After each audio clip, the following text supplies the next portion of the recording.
अजोपि सन्वय आत्मा भूतानामीश्वरोऽपि सन् प्रकृतिं स्वामधिष्ठाय संभवाम्यात्ममायया।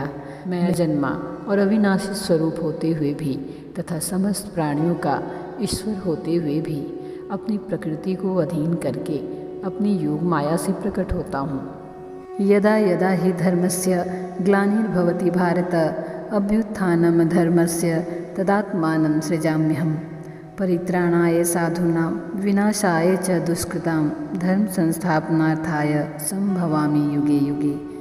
हे भारत, जब जब धर्म की हानि और अधर्म की वृद्धि होती है तब तभी मैं अपने रूप को रचता हूँ, अर्थात साकार रूप से लोगों के सम्मुख प्रकट होता हूँ। साधु पुरुषों का उद्धार करने के लिए, पाप कर्म करने वालों का विनाश करने के लिए और धर्म की अच्छी तरह से स्थापना करने के लिए मैं युग युग में प्रकट हुआ करता हूँ। जन्म कर्म च मे दिव्यम एवं यो वेत्ति तत्वतः त्यक्त्वा देहं पुनर्जन्म नैति मामेति सो अर्जुन।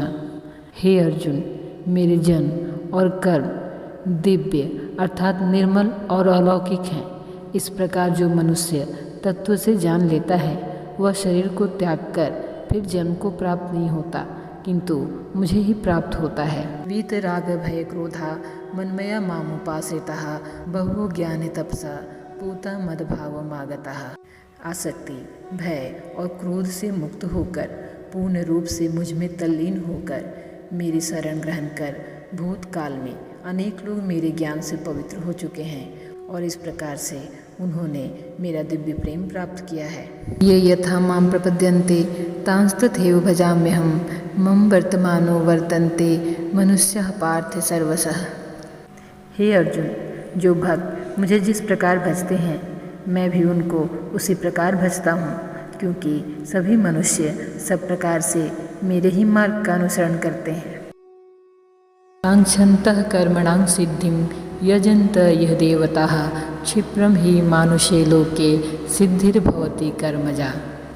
इस मनुष्य लोक में कर्मों के फल को चाहने वाले लोग देवताओं का पूजन किया करते हैं, क्योंकि उनको कर्मों से उत्पन्न होने वाली सिद्धि शीघ्र ही मिल जाती है। यहाँ भगवान ने यह भाव दिखलाया है कि जो इंद्रादि देवताओं का यह स्वभाव है कि वे प्रायः इस बात को नहीं सोचते कि उपासक को अमुक वस्तु देने में उसका वास्तविक हित है या नहीं। वे देखते हैं कर्मानुष्ठान की विधिवत पूर्णता, किंतु मैं ऐसा नहीं करता। मेरे भक्त यदि सकाम भाव से भी मेरा भजन करते हैं तो भी मैं उनकी उसी कामना को पूर्ण करता हूँ जिसकी पूर्ति से उनका विषयों से वैराग्य होकर मुझ में प्रेम और विश्वास बढ़ता है। अतएव सांसारिक मनुष्य को मेरी भक्ति का फल शीघ्र मिलता हुआ नहीं दिखता और इसलिए वे मंदबुद्धि मनुष्य कर्मों का फल शीघ्र प्राप्त करने की इच्छा से अन्य देवताओं का ही पूजन किया करते हैं। चातुर्वर्ण्यं मया सृष्टं गुणकर्म विभागशः तस्य कर्तारमपि मां विद्य कर्तारमव्ययम्। ब्राह्मण, क्षत्रिय, वैश्य और शूद्र, इन 4 वर्णों का समूह गुण और कर्मों के विभाग पूर्वक मेरे द्वारा रचा गया है। इस प्रकार उस सृष्टि रचनादि कर्म का कर्ता होने पर भी मुझ अविनाशी परमेश्वर को तू वास्तव में अकर्ता ही जान। न मां कर्माणि लिम्पन्ति न मे कर्म फले स्पृहा इति मां यो भी जानति कर्म भीर न स बध्यते। कर्मों के फल में मेरी स्पृहा नहीं है, इसलिए मुझे कर्म लिप्त नहीं करते। इस प्रकार जो मुझे तत्व से जान लेता है वह भी कर्मों से नहीं बनता।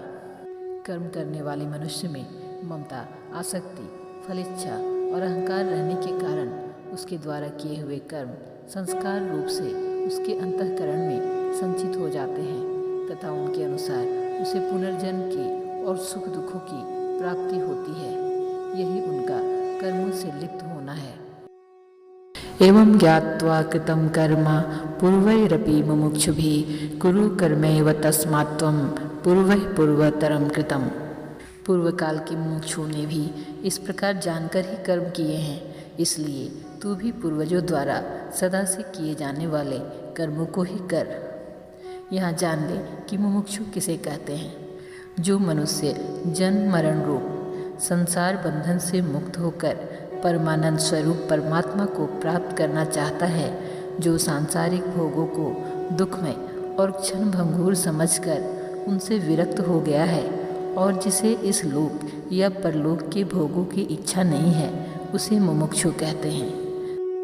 अर्जुन भी मुमुक्षु थे। वे कर्म बंधन के भय से स्वधर्म रूप कर्तव्य कर्म का त्याग करना चाहते थे।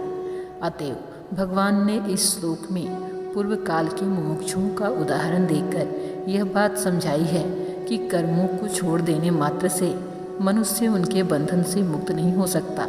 इसी कारण पूर्व काल के मुमुक्षुओं ने भी मेरे कर्मों की दिव्यता का तत्व समझकर मेरी ही भांति कर्मों में ममता, आसक्ति, फलेच्छा और अहंकार का त्याग करके निष्काम भाव से अपने अपने वर्णाश्रम के अनुसार उनका आचरण ही किया है।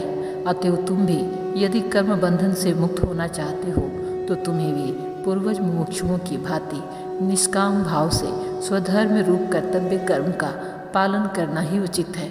उसका त्याग करना उचित नहीं।